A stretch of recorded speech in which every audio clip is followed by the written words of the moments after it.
Hello everyone, welcome to another mini blog. তো পুজোর shopping নিশ্চয়ই সবার হয়েই গেছে। আমিই বোধহয় অনেকটা লেট করে ফেললাম।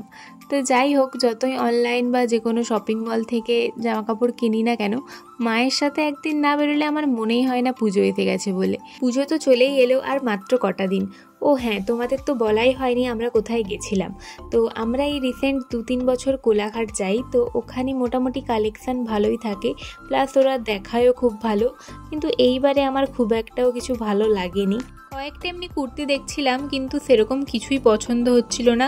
তারপরে মা বাড়িতে পরার জন্য এখান থেকে একটা শাড়ি নিল, দেন কাকিমাদের জন্য কিছু শাড়ি দেখছিলাম, মাও একটা নিল। তো মা কোনোবারেই শাড়ি নিতে চায় না, জোর করেই প্রত্যেকবারে নেওয়া করাই। সত্যি বলতে একদমই কিছু পছন্দ হচ্ছিল না, তো অনেক দেখে দেখে নিয়েছি। কিন্তু আগে অনেক ভালোই কালেকশান রাখতো, তো এইবারে জানি না এরকমটা কেন হলো। তো যাই হোক, ওখানে যেহেতু আমরা অনেকক্ষণ ছিলাম, তো সেই জন্য আমাদের চা দেওয়া হয়েছিল। দেন ট্রেন ধরে চলে এসেছিলাম ভোগপুরে নেমে মা এখান থেকে কিছু একটা নিচ্ছিল, কিন্তু কী নিচ্ছিল আমার এখন মনে নেই। তারপর আমরা চলে গেছিলাম বিদ্যুৎ বেকারি, তো এখান থেকে আমার একটা জিনিস নেওয়ার ছিল, দেন নিয়ে চলে গেছিলাম বাড়ি। তো যাই হোক, আজকের ভিডিওটা এখানেই এন্ড করছি। Thanks for watching.